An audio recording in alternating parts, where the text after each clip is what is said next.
The Louie T Network is powered by MusicHead University. MusicHeads, classes in session. Turn me up. Enroll on YouTube now.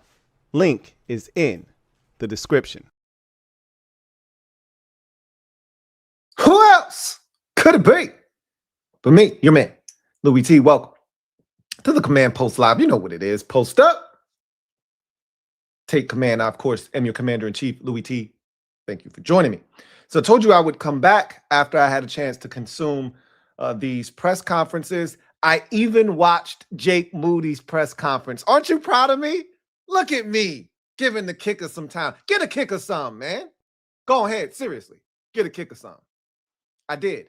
I gave Jake Moody a little bit of my time, and I'm pulling for him, man. I really, truly am pulling for Jake Moody, man. Kickers are so, we shit on kickers a lot, right? But in watching Jake Moody, and he's not the first kicker I've listened to, but I don't listen to kickers talk very often. Kickers are under such pressure. I don't know if there's a position on the field that is more pressure-packed than kicker, because there are other positions on the field that require immense focus and attention to detail, but you get so many opportunities at those other positions. Yes, quarterback, it takes a ton of scrutiny, and they get all the credit and praise when they win. They get all of the blame and when they lose, and it's a very pressure-packed position. It comes with a lot, but you get a lot of opportunities to, alter the outcome of a game as a quarterback, as a receiver, as a running back, etc. Kicker, you may only get one chance, right? You may not kick anything but extra points the entire game, and it may come down to one kick, and if you miss, you're the GOAT. If you make it, you're the hero. You miss enough kicks in the season, they get rid of you, and you're trying to figure out how to stay relevant. I don't feel bad for them. This is what they signed up for. It's just crazy. It's a very mental position for sure. You can get in your head quick as a kicker, but I digress. So I took in a lot of those conversations, or press conferences rather. We'll talk about those in a second, but did you guys see what Rashad White signed for?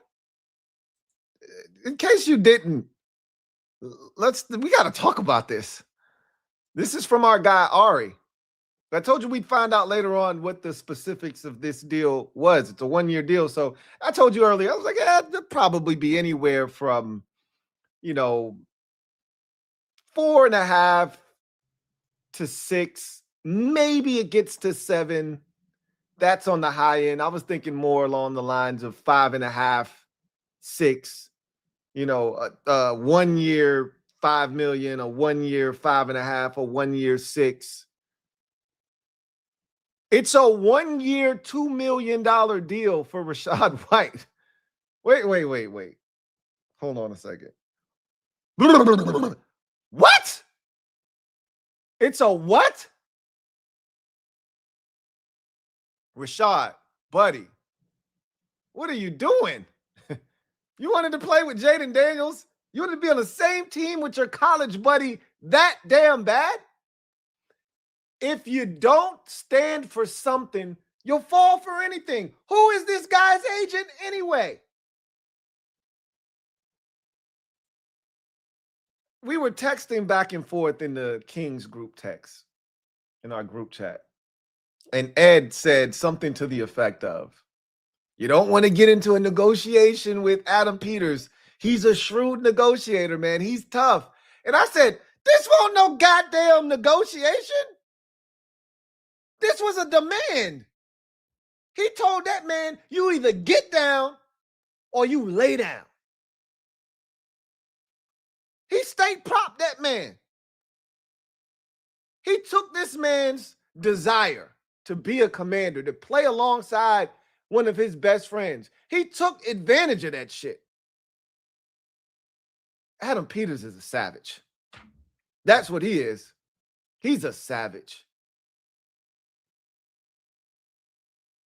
I don't know if I should be proud of him right now or if I should be alarmed at the savagery that took place here. Not only did he make this man wait when there could have been other opportunities out there for him with some real money. This is not real money here. $2 million is not the kind of money that a guy like Rachaad White should be getting. And I'm not sitting here telling you Rachaad White is some dynamic, all-world running back. But $2 million? My God. I feel violated. And it's not even my money. Rashad, how could you? Adam, how could you? You sly dog, you. You sly devil, you, Adam. Hey, RGM ain't shit. And I love it. I hate it for Rashad, but people only get away with what you let them. There's no way you should have signed here for $2 million, buddy. No way. You got to tell me that there's some kind of, with incentives, it could get up to 5. But even that doesn't make me feel good. It's a 1-year deal, dude. Like, come on. Unbelievable. Adam Peters ain't no joke, man. My RGM, he ain't no joke.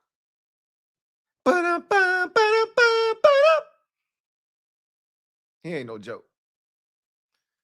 Sheesh. Anyway. Hey, welcome to the squad, Rachaad White. Don't spend it all in one place now. Don't spend it all in one place. Sheesh. I hope you're your own agent. Anyway,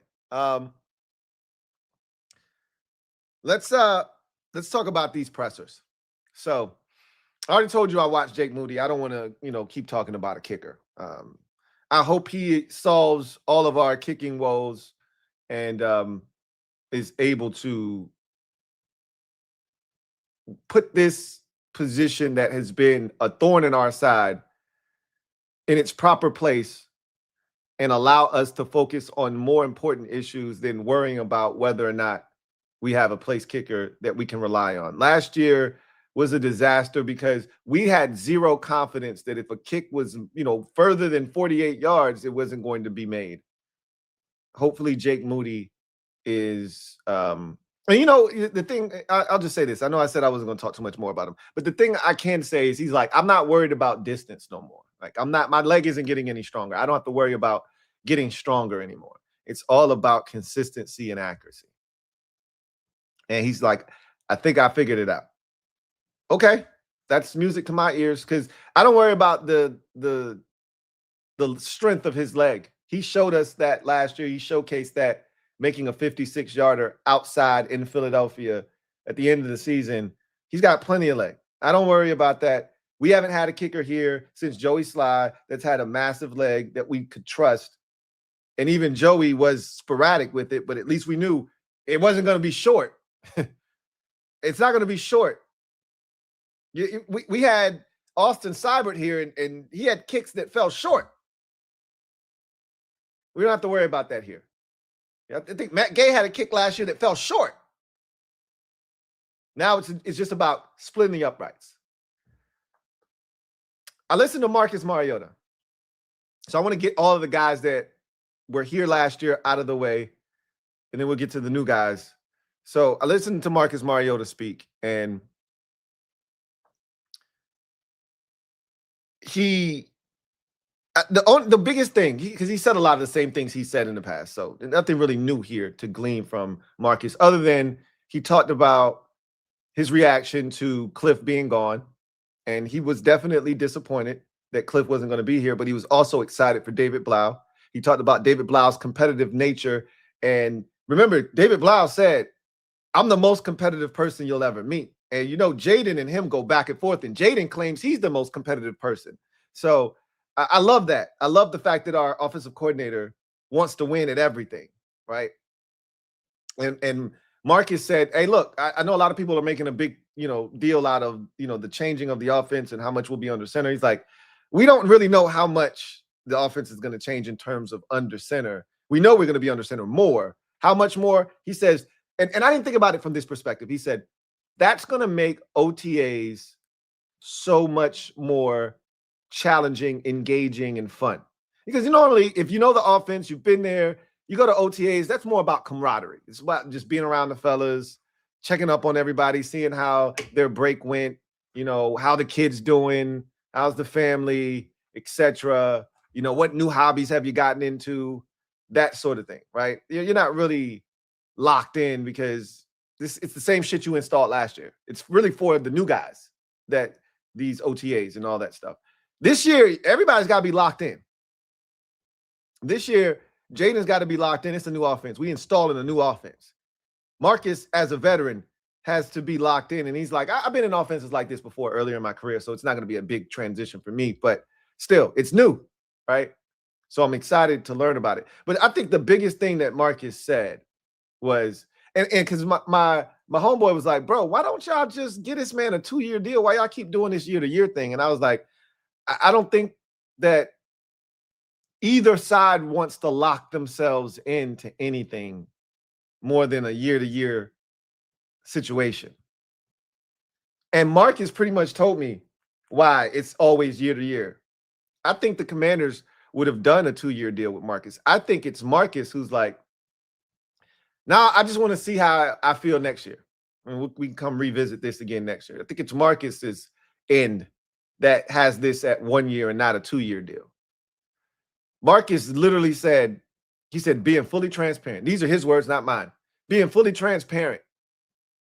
I really want to move to the left coast, right? I really want to move to the West Coast. Me and my family would love to go out West.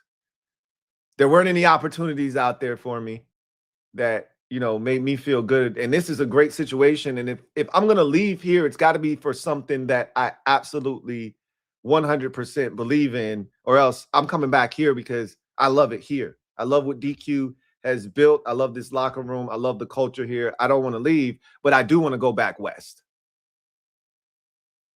And so I think that's why you keep seeing these 1-year deals with Marcus, because Marcus really wants to go out West. There's just nothing out there for him.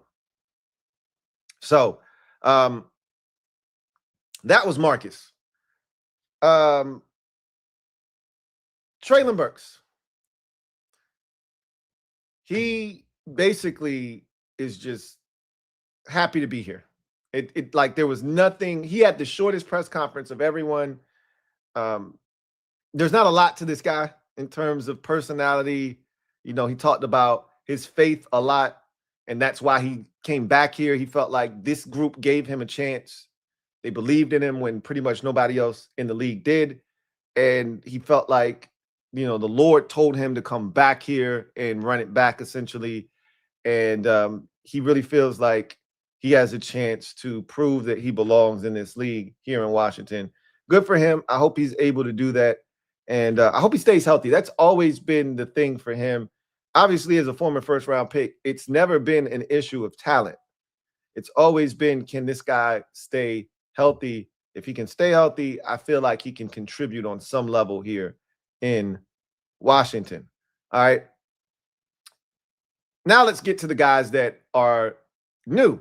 And these were the press conferences that I was really, you know, excited for and locked into. And I'm assuming we're going to get the big in-person press conference. When you're damn near $100 million man, you get the full shebang, right? You get the whole kit and caboodle, lights, you know, camera, action, media shows up in person. So I'm assuming we're going to get that for Odafe Oweh. I think you're going to probably get that for, you may not get that for Leo Chanel. You may.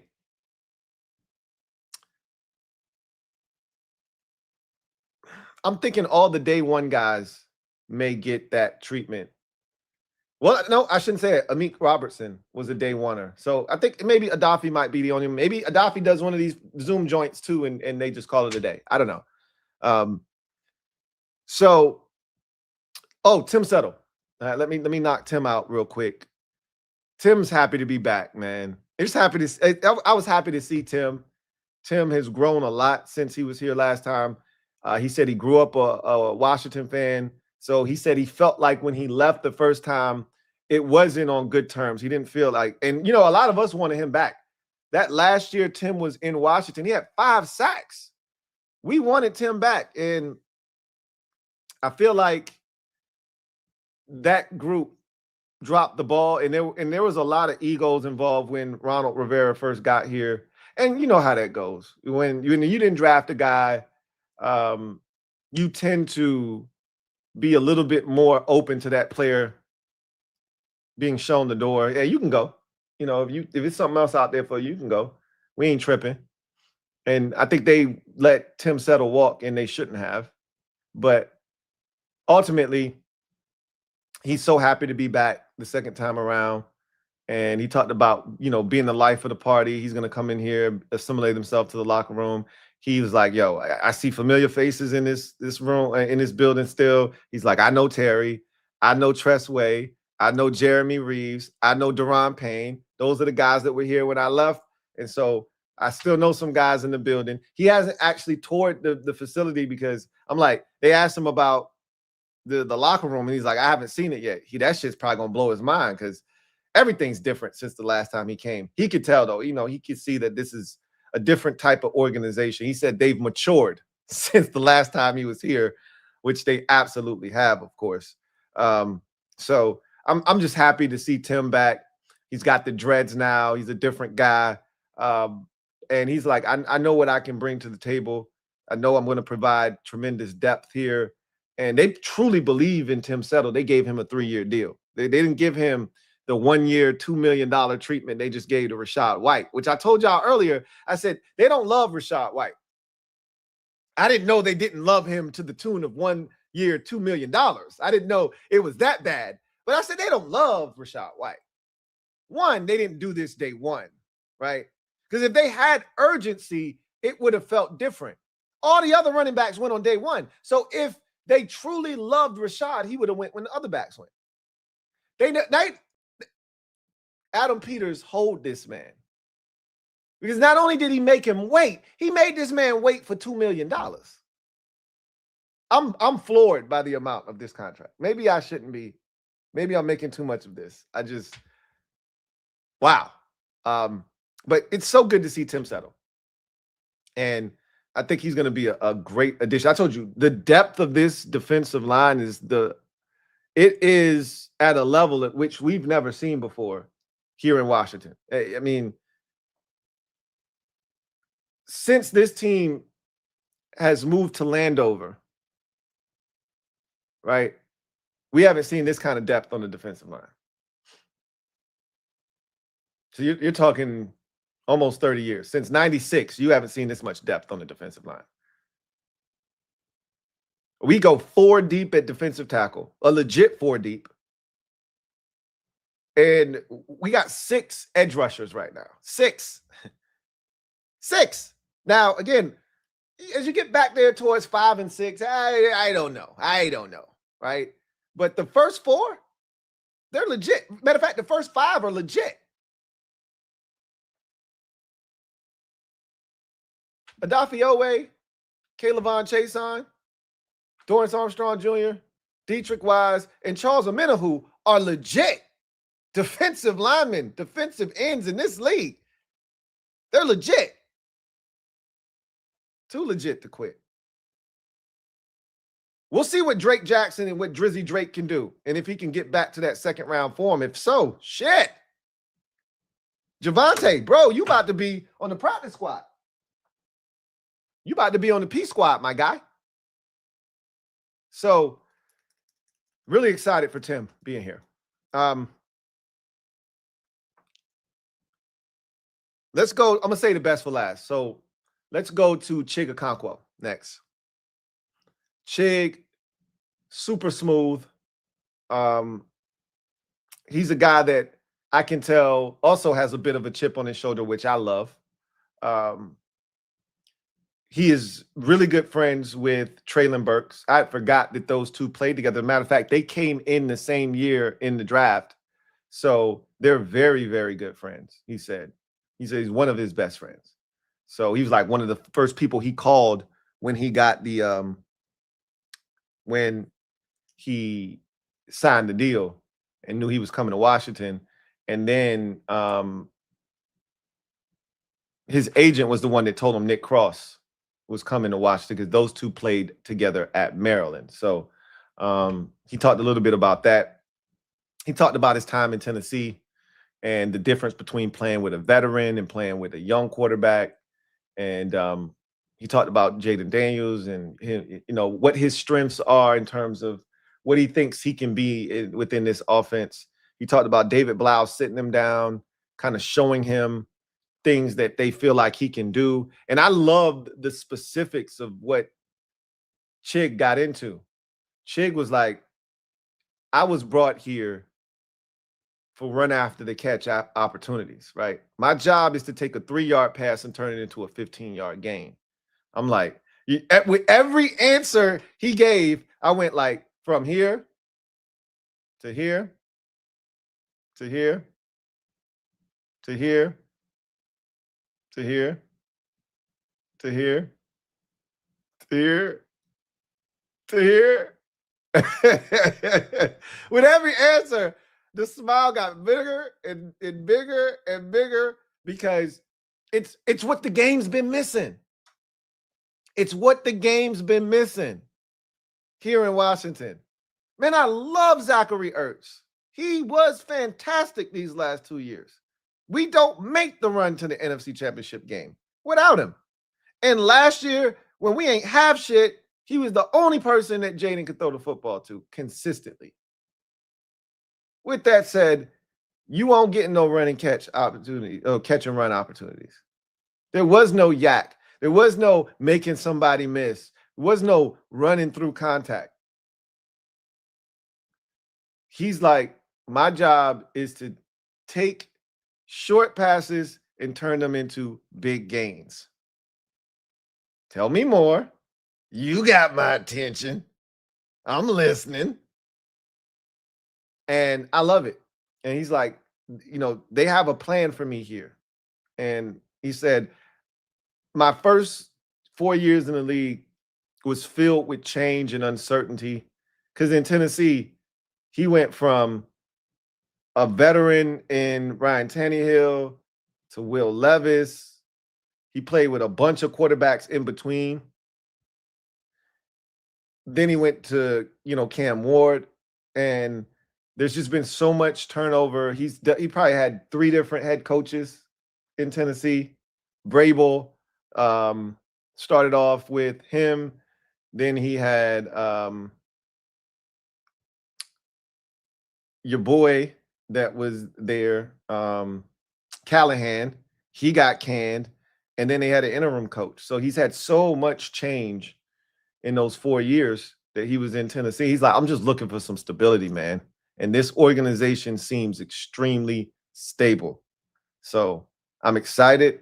I'm ready to work. And then he talked about the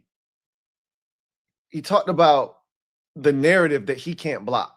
Boy, he got heated. You could tell that shit was bubbling underneath the surface. And the minute somebody brought up blocking, and nobody was challenging his ability to block, they just asked him, do you think that's a part of your game that is up to speed with the rest of your game? And he basically was like, all that PFF bullshit, like you could tell that shit got under his skin. Hey, I'm with you on that PFF shit. If you ever want to riot against them, let me know, bro. I will be right there. I got the pitchforks and torches. I'm with you, bro. Let me know. I'll rage against the machine with you. Just holler at the kid. So he went off like, I block. Anybody know I'm a dog? He started off his press conference saying, I'm a dog. What'd I say? We need more dogs, man. We need more dogs. And he started off his press, I'm a dog, bro. That's what y'all getting. They getting a dog. He said, I put my face in anybody's chest. I block anybody. I ain't afraid of none of yous. I'll catch it. I'll run through you. I'll run around you. I'll run over you. I get yak. That's what I do. So I'm excited. I'm excited about him joining this team. He's like, I'm a locker room guy. He said, you will never see me without a smile on my face. I'm coming to work every day, excited, ready to put on a show every day. Every day is fun for me. I love it. Put a smile on your face. What?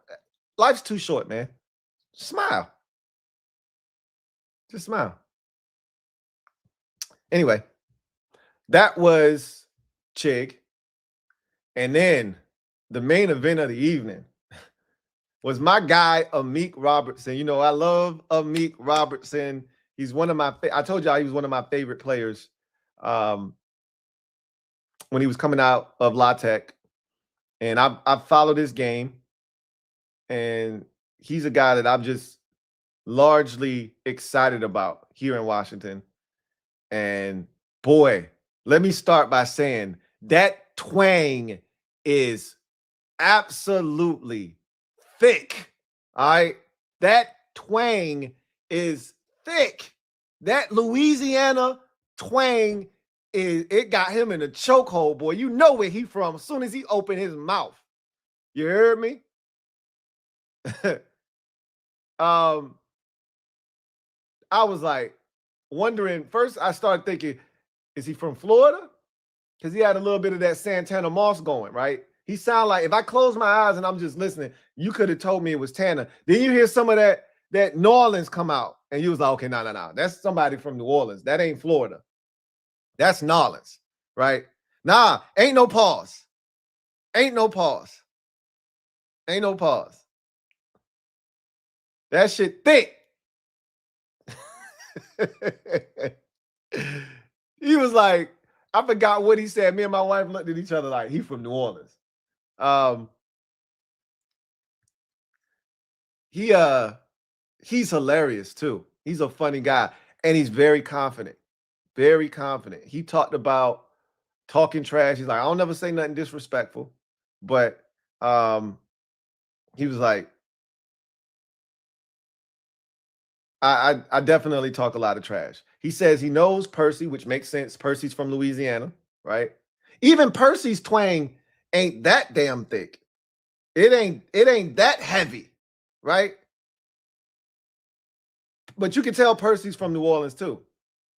So it was cool just listening to him talk. One, but he talked about, he said, look, I didn't think I was gonna be this short, right? I thought I was gonna grow some more. But he was like, I always been this way, you know. I had to overcompensate in other ways because of the fact that I'm not the biggest dude. And so he's like, I've been rough and rugged my entire life. And he said he'd been going up against guys like Justin Jefferson, because you remember Justin Jefferson from New Orleans too. So he's like, I've been going up against him since high school, college. So when I went up against him in 2024, he was like, it was nothing. I've been against that dude. I've been going up against dudes like that my entire life. He was like, I'm versatile. I'll play wherever. You know, he's like, I play wherever they want me to play. You know, wherever they need me to play, that's where I'm going to play at. You know, I like where, wherever they need me to play. I play corner, inside, outside, safety. Wherever they need me, you know. So he talked about wanting to play for Durante Jones. He was like, obviously, Durante sought him out. He was like, playing against the Vikings twice a year for the last 2 years, he grew in admiration for Durante Jones. Well, really, Brian Flores' defense, but that's what Durante Jones is going to be running essentially. And he was like, you know, watching it from across the field, he was like, if I ever got a chance, I would love to play in that kind of defensive scheme. And he was like, it's a total 360 because I spun the block and here I am in Washington with Durante Jones, who's going to run some variation of what they ran in Minnesota. So it was a great press conference.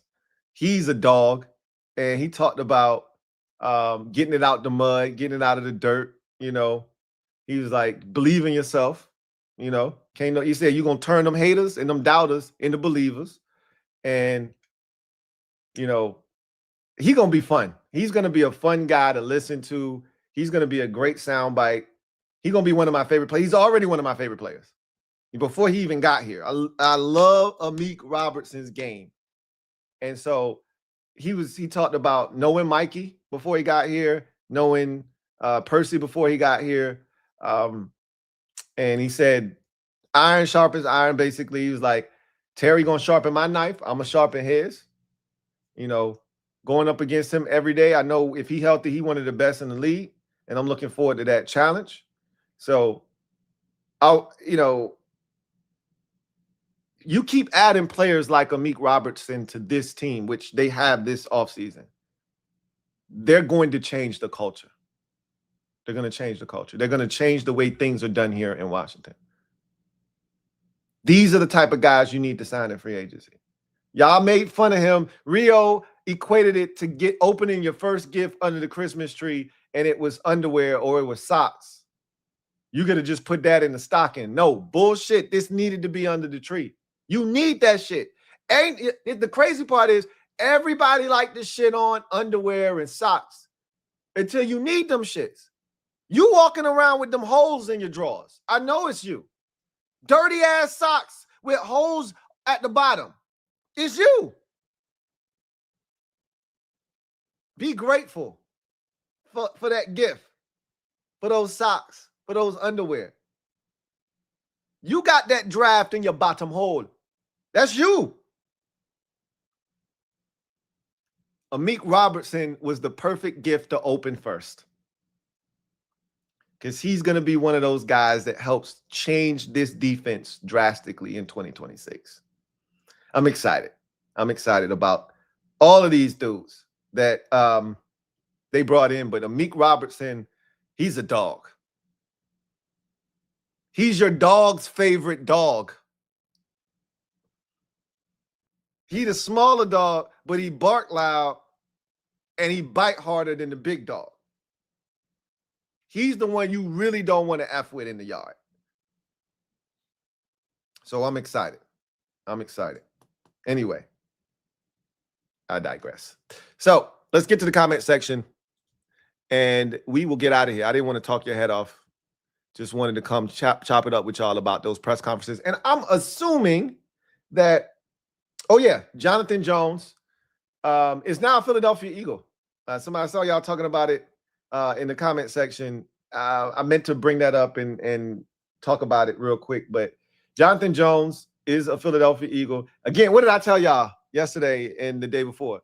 You're more likely as a free agent to sign with a team in the division. Why? Because that team saw you twice a year and they have more respect and admiration for your game than anybody else out there that's assessing you as a free agent.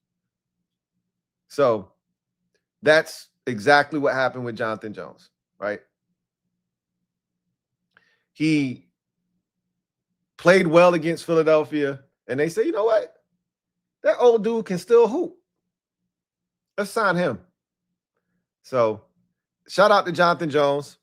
I thought he was going to come back here. I was wrong. So he's now with the Ops, and we'll see him a couple times this season if he's healthy.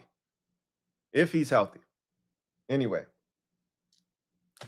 I digress. Let's get to the comment section, and then we will get you guys out of here. James LaRue, thank you for the super chat. Greatly appreciate you. Thank you for being a member of the MOBB. James LaRue writes, oh, shiggity, only $2 million? AP must have been shaking ass. Nah, AP ain't shaking no ass. AP out here shaking dudes down. That's what he doing. Like, You got to have some pride about yourself, man.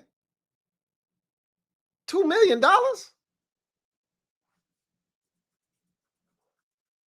Hey, look, man, I can't tell nobody what their worth is. If Rachaad White cool with $2 million, if you like it, I love it. If you like it, I love it. That's wild. James LaRue, thank you for the super chat. Greatly appreciate you. Double up. Thank you for doubling up. Who writes? We got King Shiggity, then we signed King Chiggity. Getting chiggy with it. Na na na na na na na. Na na na na na na. Getting chiggy with it. We getting chiggy with it, man. All season long. Getting chiggy with it. Mark McKnight, thank you for the super chat. Greatly appreciate you. Mark writes, hey, Lou. What's up, Mark? Hope all is well. How do you feel about a reunion with Dyami Brown and Curtis Samuel in free agency? Mark, I say this with all due respect. First things first, there's no S at the end of Curtis Samuel, his name. There's no S. It's just Curtis Samuel. Okay? That's number one. Boy, we love to put an S on the end of somebody's name. Secondly, no to Curtis. I am open to a reunion with Dyami Brown. Now, I need documentary Dyami. Not Jacksonville Dyami, not first 3 years of Washington Dyami, documentary Dyami. But yes, I am interested in a reunion with documentary Dyami if one should present itself. Curtis, I'm good. Kurt Cole couldn't even stay healthy in Buffalo. And they were dying and starving for some wide receiver to step up. And Curtis was never healthy. We've been there with his ass before. We've seen that movie. We're good. We're good. So definitely not interested in a reunion with him. James LaRue, thank you for the super chat. Greatly appreciate you. James LaRue, thank you for being a member of the MOBB who writes, Lou, so are we getting comp picks for losing C-Rod, Martin, and Jones? I don't understand the comp picks for real. Also, yeah, we know Rashad was on that corner. Yeah, man.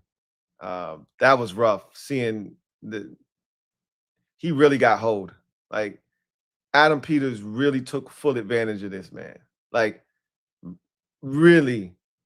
This felt like a 1980s 360 deal that they just signed, right? Well, you tell them, man, this is going to be great. You're going to make some great music, man. We're going to do some great things together. And he don't know. He just signed his entire life away. No royalties. You ain't getting no percentage of none of these sales on this album. You just sold over 1 million. And you getting, and they taking all your money from all of the promotion that they just did for your video shoots, your promotional tours, radio hits, all of that shit. They took it out your budget. They new editioned his ass. They picked him up in the hood, took him all around the world. He made him all this money and dropped his ass right back in the hood in Boston, Massachusetts. That's wild. As far as the comp picks are concerned, hell no, we not getting no picks, James. So just to give you the skinny on how comp picks work. There's an equation. There's a formula. It's complicated, but it's really not. It is, but it ain't. Just look at it like this. You want more money going out than coming in. We signed a bunch of guys for enough money, right? We spent enough money that those contracts that those guys got are insignificant in the grand. Our Adafi Owe deal, hell, we don't even need that. Our Chig Okonkwo deal probably totals all three of their deals combined. So you're not getting a comp pick. You want more money going out in terms of free agents and less money coming in. That's how you end up with comp picks, basically. I don't know if you saw the Jacksonville Jaguars general manager, Gladstone, talking, but he's one of these young, brainiac, nerdy general managers the new wave of general manager in the NFL, analytics guy. And he was like, the reason we not doing nothing in free agency, Jacksonville I'm talking about, he's like, we trying to get these comp picks, bro.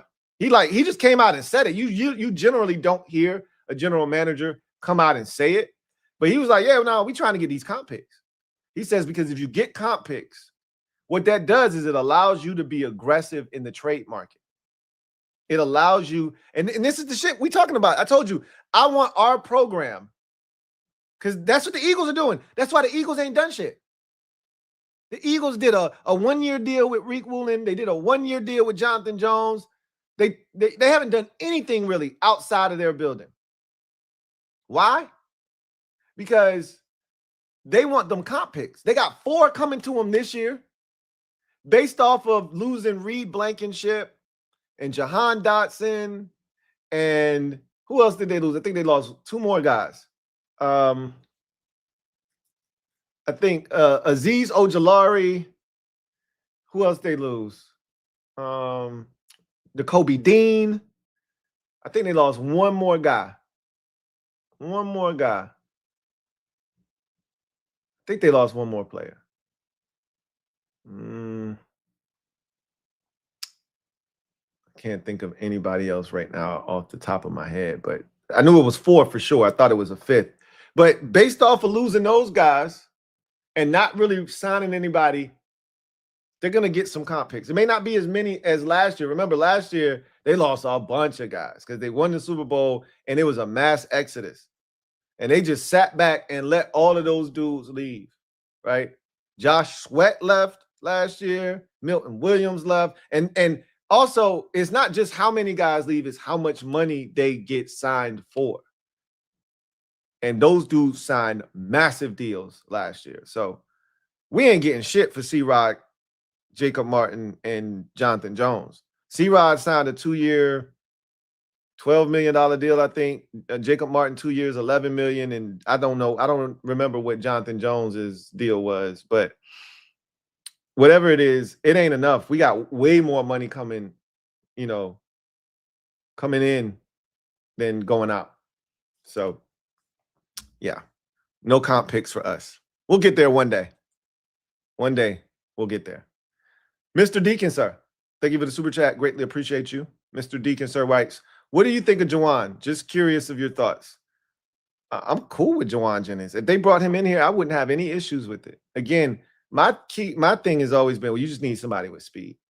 And I was told, let me look this up right now. I was told that Tutu Atwell signed with the Dolphins. I think somebody told me. I never went and investigated. But let's see if that's true. Yep. Tutu Atwell signed with the Dolphins on a 1-year deal.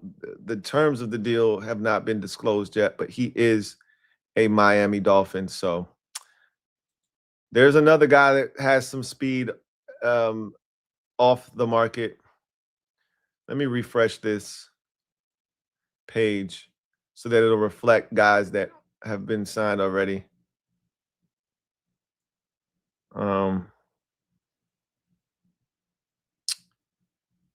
Yeah. I mean, we know all the names of these dudes. It ain't no surprises up here. All of these names are names we've talked about, that we've thrown about. And you can find, there's a guy or two in here that would make sense for us if we wanted to. But again, we'll see what they decide to do. But I think those are the 2 positions, corner and wide receiver, are the 2 positions I think you have left if you are the Commanders that you need to bring in here and add to the mix. So Juwan Jennings is cool because he serves the purpose. There's a niche he's carved out for himself as a possession receiver. He may not separate with athleticism and route running ability, but he can sit in the zone. He can make tough catches. He's a red zone target. He can go up and get the football. He's got really strong hands. He's a much, much, much, much, much, much better version of Noah Brown. So if you were a fan of Noah Brown when he was healthy, you'll be an even bigger fan of Juwan Jennings.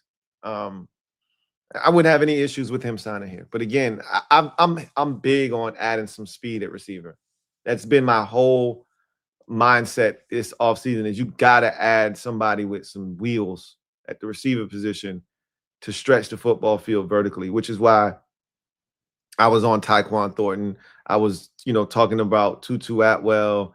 De'Ami Brown is another name I brought up. Like, you got to add somebody that can run. So Juwan Jennings does not fit that profile, but we also could use a big body receiver. So I'm not opposed to that either. He serves a purpose. He run blocks his ass off. And he showed in the playoffs against Philadelphia, he can also throw the ball. So you can run some gadget plays with him as well. So there's a lot to like about Juwan Jennings. And by all accounts, he's an asshole. You need a little bit of that on the field too. Guys don't like him. Opposing players I'm speaking of. They don't like him. So I'm all for it. I'm all for it. Brandon Hairston, thank you for the super chat. Greatly appreciate you. My guy Brandon writes, "Hey Lou, what's up, Brandon? Shots up for AP. Can't wait for the draft. For Love at 7. If not, Downs would be fine with me. Would you trade back?" Nah, I'm not interested in trading back. My whole philosophical belief on trading back this year in particular, I'm a big proponent of trading back normally in a draft, especially if what is on the board at the time of your selection isn't to your liking. The logical thing is everybody always says, trade back, just trade back. It takes two to tango. Somebody's got to want to come up to your pick. But in this particular instance, one, I don't think anybody's going to want to come up to 7.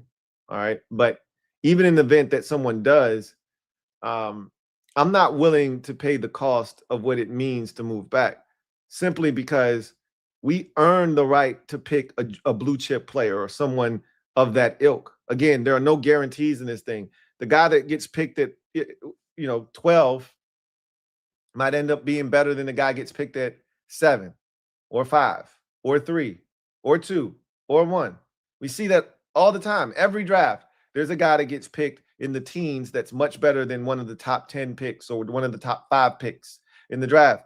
But that said, you give yourself the best chance to find a blue chip player the closer you are to the top of the draft. And in this particular draft, where we can argue back and forth whether or not it's this, dynamic draft with elite talent at the top, most people will tell you that's not what this draft is. It's a deep draft, in certain areas, certain positions. And I read you a tweet on a show about 3 or 4 shows ago, maybe a week ago, where Daniel Jeremiah said, let me see if I can find a tweet. Matter of fact, see if I can find a tweet. And this will kind of sum up why I'm not interested in moving back. See if I can find that Daniel Jeremiah tweet. Let me just look it up. See, Daniel.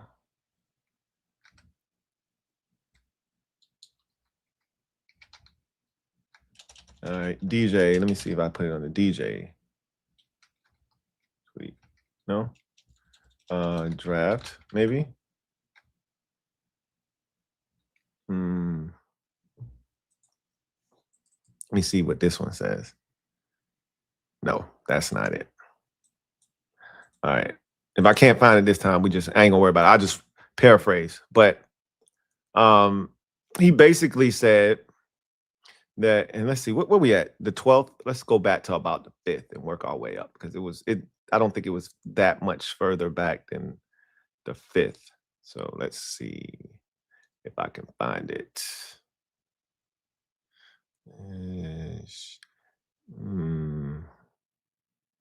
Nope. I keep getting confused. I keep getting tricked because I see DJ, but that was DJ Moore. Yeah, it's not that close. It's got to be a little bit further back. Let's see, I'm gonna run into it.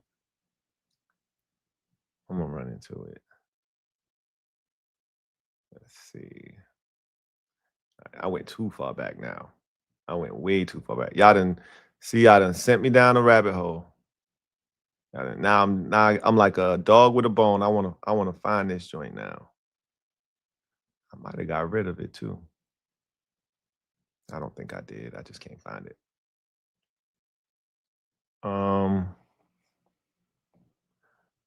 All right, whatever.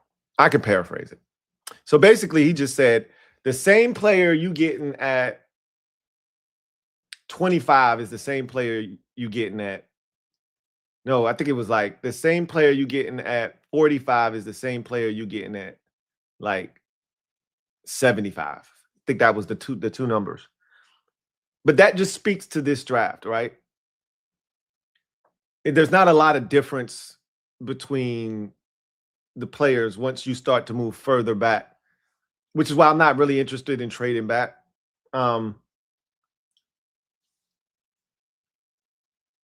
We earned the right to draft an Arvell Reese, a David Bailey, a Caleb Downs, a Ruben Bain, if that tickles your fancy, Jeremiah Love, a Sonny Styles. We earned the right to do that. One of those guys is going to be there at 7. I promise you. It is impossible that one of them isn't there because, again, only 5 picks are going before us that we don't know what they are. The first pick in the draft is already spoken for. We already know who it is. So 5 picks have to be made in front of us. One of 6 guys rather, is going to be there. Arvell Reese, David Bailey, Ruben Bain, Sonny Styles, Caleb Downs. One of those 5 guys is going to be there. One of those 5 guys is going to be there. Right? I don't know if I said Jeremiah Love. So Arvell Reese, David Bailey, Ruben Bain, Sonny Styles, Caleb Downs, Jeremiah Love. I didn't say his name. One of those 6 players is guaranteed to be at 7. And more likely than not, at least 2 of them will be. I'm not going anywhere. I'm picking one of those guys if I'm the Commanders. I'm not moving anywhere. Picking one of those players. Unless this group, and I told you I trust Adam Peters blindly. So if he tells me after the draft, after the first round, when he has his after the first round press conference, his post first round press conference, explaining to us his rationale on why they did what they did, and they trade from 7 back to 12, and they take a receiver, and they pick up a second round pick. Okay, I'm cool with it. That means they didn't love what was there at 7. Let's say it was Ruben Bain and Caleb Downs as the only 2 guys left at 7, and they were like, yeah, we good. Okay, cool. I'm with it. Because they didn't see those guys as blue chippers. I think they're going to see those guys as blue chippers. But whatever they decide to do, I'm with it. But if it were up to me, and again, I haven't watched, so I can't say with 100% certainty what I will or won't do. Because I might come back and tell you in 2 weeks, hey, I ain't trading. I mean, I wouldn't draft Ruben Bain. So if it's Bain and it's fill in the blank, I'm good. I'll trade back. I may come back and tell you, I don't know. Rio sent a video to me of Ruben Bain. I don't know if y'all saw this video of Ruben Bain working out. And he bent, you know, that combine drill where you bend the corner around the bag? What? That bend was Derek Thomas-esque. I ain't stutter, y'all. Derek Thomas, one of the greatest pass rushers these eyes have ever seen. Nobody bend the corner quite like Derek Thomas. That bend around, and it wasn't no wasted movement. I'm talking about he hit the edge of that bag, and he turned that bitch. He dipped and turned that bitch and was at that last bag, which was simulating the quarterback, in about 0.00 fraction of a millisecond flat. I said, oh, I felt like the water boy, the special teams coach on water boy. Dos Kyoto. Shit. Maybe this Ruben Bain fella's actually like that. I'm going to watch the film, though, because everybody can't keep telling me he's like that. And like Daniel Jeremiah, I trust Daniel Jeremiah. DJ said, bro, nobody can block this man. For what it's worth. Nobody in college football could block this man. So anyway, I said all of that to say this. No, I'm not interested in trading out of 7 as of right now.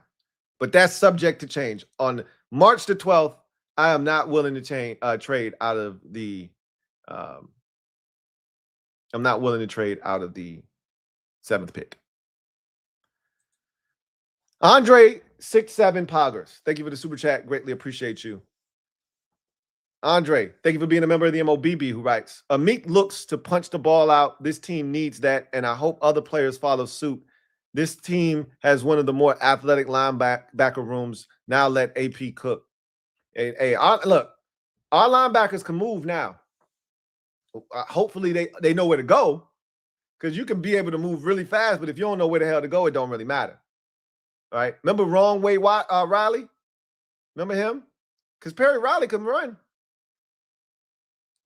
Remember Robertson at the linebacker position? Got him in the 3rd round out of Texas. He could run too. He just ain't know where the hell to run to. So, yeah, we got a bunch of dudes that can run, that can pick him up, put him down. Jordan McGee can run. Leo Chanel can run. Kay Madrano can run. I think Ale Cajo can run. We got some dudes that can pick him up and put him down. Do they know where to run to is the question. I don't worry about that with Leo Chanel. Got to figure that out with Jordan McGee, and especially Kay Madrano. So, yeah, Amik is one of those dudes that hunts the football. He talked about at his press conference, I meant to bring this up. He's like, man, I dropped too many interceptions last year. He said, so, I was on that jug machine. I was on that jugs machine this offseason. I was putting in that work, on that jugs machine. Because I can't be dropping a football like that. So I like a guy that takes accountability. He was like, yeah, I had too many drops last year. I gotta take that joint. But again, he's a guy that's looking to pick it off. He's a guy that's looking to punch it out. He plays with that chip, bro. He plays with that chip. And we need turnovers, and he's the kind of guy that's going to force the football out.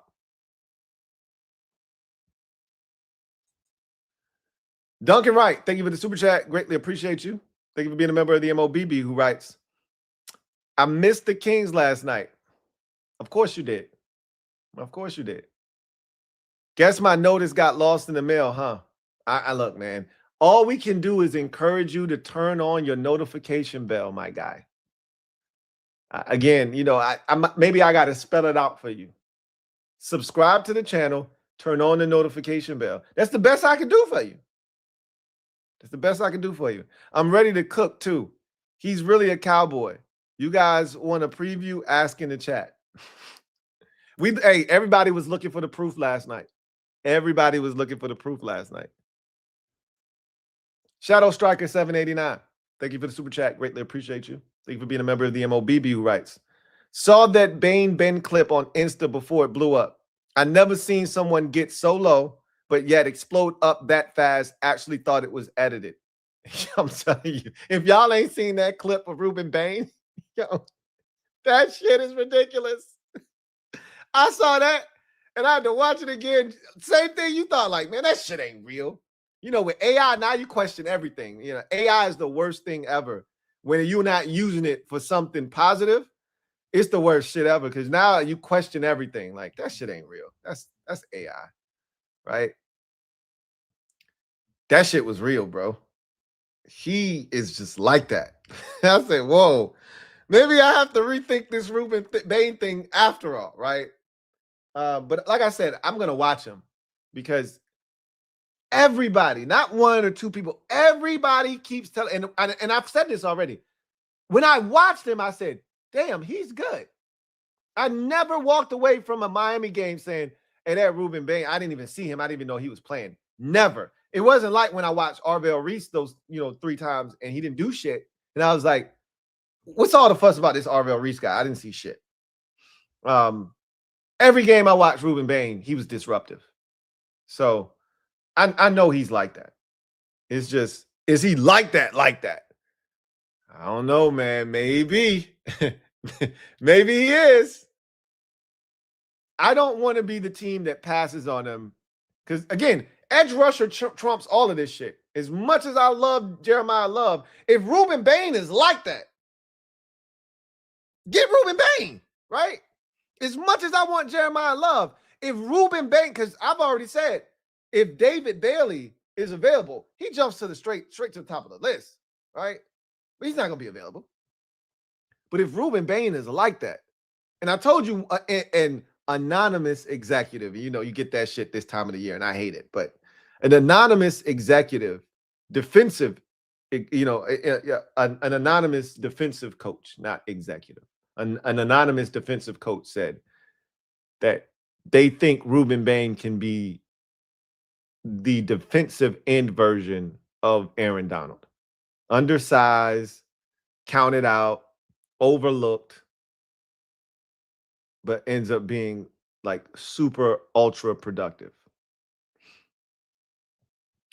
He might be. And he already said, I don't care about nothing else but football. I don't have no hobbies. I don't do no shit outside of the field. This is my life. I don't play video games. I don't do none of that extra shit. I just do football. Okay. Okay. So, yeah, no. That shit looked different. Off to Another World. Thank you for the super chat. Greatly appreciate you. Off to Another World writes, have you seen Adam Randall, running back out of Clemson? Ain't that the big, tall-ass 6'2", 6'3", 6'4" running back? Yeah, I seen him.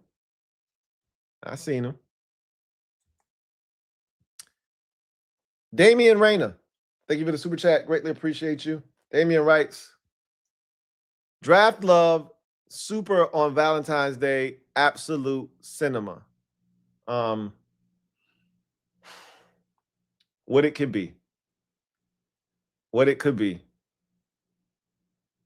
Well, could you imagine that? Jeremiah Love playing in the Super Bowl on Valentine's Day. What in the hell? Duncan Wright, thank you for the super chat. Greatly appreciate you. Double up. Thank you for doubling up for rights. So I'm assuming that's supposed to be Rio, but it says Rip. Is on video drinking a Cowboys glass with a Prescott jersey in the background. He is also seen partying at a Cowboys tailgate party. Check Mark Holmes 2 years ago. Mark Holmes is a Cowboy podcaster. We know who Mark Holmes is. Again, what is this all supposed to mean? Okay. Well, you present your evidence to the courtroom.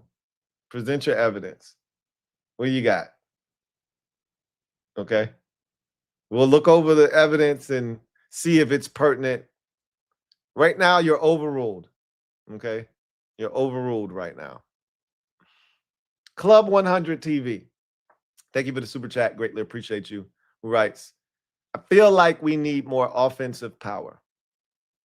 As in firepower, or just like physically, like a bigger running back, a big physical wide receiver? Like, what do you mean? You mean more offensive firepower? We need to add more to the offense? Because if that's the case, yes, we do. Yeah, receiver in particular. Joshua Farish, thank you for the super chat. Greatly appreciate you. Joshua writes, Rashad White might not even make the team with that salary. He's going to make the team. We right now are hurting at the running back position. So he'll make the team. But that, again, that's not the type of salary that guarantees you anything. You're not wrong in this sense, right? They could add 2 more running backs and he could not make the team for sure. But he's going to make the team, bro. They value their money around here. Clearly, you see this. They didn't have to do this, man, like this. They clearly value their $2 million. Adam Peters is the same guy that made a trade for Cade York, and the stipulation was if he was on the roster by week 2, we had to give up our 7th round pick, and Adam Peters cut him after week 1 because he didn't kick well. Like they value the $2 million that they are giving this man. So he'll be on the roster. But to your point, it doesn't guarantee you what $5 million does, right? I'm shocked at the amount of this deal. But again, if he likes it, I love it. If he's cool with it, I'm cool with it. Adam Peters literally said to him, "Hey, how bad you want to play with Jaden, man? How bad you want to be Jaden's teammate again? Prove it." That man wrote down 1 year, $2 million on a sheet and said, "Prove it. Here you go. How bad you want to be on Jaden's team? How bad you want to be his teammate?" Yikes. Wowzers. Zoinks. Scoob. Anyway, I digress. The Mandalorian, thank you for the super chat. Greatly appreciate you. Right. Lou, wide receiver Tyreek Hill in the slot would be nasty work. It would be. I don't know if anybody knows the timeline on Tyreek Hill and when he would be healthy, ready to sign with a team, etc. But he would be very intriguing for sure. And I don't think anybody would turn down the opportunity to add him on the team. But again, does he fit? Does Tyreek Hill fit the culture? Because that shit matters. That shit matters. We talked about it all last year. And when shit got rough, you say what you want about DQ and company, that culture kicked in. Nobody quit. Nobody pointed fingers. This was not a fractured locker room. There was a lot of brotherhood and togetherness, and they stuck through it. Even though it was bleak and the shit got dark, they stuck together. Culture matters. So, yeah. Lang Hughes, thank you for the super chat. Greatly appreciate you. Bane balling in the chip said a lot to me. Yeah, nah, he was hooping. They had problems with him and Mesidor in that championship game. So, like, the whole playoffs, Bane was a problem. The whole playoffs, he was a problem. Ohio State struggled blocking him. Indiana couldn't block him. He was a problem the entire way through. The entire way through. Texas A&M had issues with him. He was a problem. He was a nightmare. He was a nightmare. So that is the final super chat. So that is going to do it for me, your man Louie T, here on this installment of the Command Post Live. You know what it is. Post up. Take command. I look forward to chopping it up with y'all next time. We'll probably bounce back tomorrow. It all, I mean, I guess it all depends on if we do anything tomorrow. I'm going to come back and there'll be something to talk about tomorrow for sure. Whether we make a move or not, you'll probably see my face anyway. But see if Adam Peters makes another move tomorrow. He's been pretty consistent in keeping us busy here over the first week of free agency. Still waiting on another cornerback move. Still waiting on another receiver move potentially. So we'll see what happens. But this has been a very, very productive, efficient off season, and from the start of it with the coaching staff and the changes that were made to the staff to free agency, you know, Adam Peters knocked it out of the ballpark. We still have the most cap space of any team. We just signed Rachaad White to a 1 year, $2 million deal. We out here stealing shit now. We looting, we robbing and looting now. This is it's getting out of hand, man. It's getting out of hand. Joshua Farish, thank you for the super chat. Greatly appreciate you. Double up. Joshua says, Ayuk might get $1 million, laughing my ass off. At this rate, at this rate, I don't know, man. I don't know, Jim. I don't know. He won't get 1 million, but sheesh. I didn't see this coming, bro. I was talking that 5 million shit. AP said, who? For who? For Rashad White? Yeah, man, stop playing. $5 million. You a hoop, Louie T. $5 million. You know who I am? You know who I be? All I ate. He's like, man, what?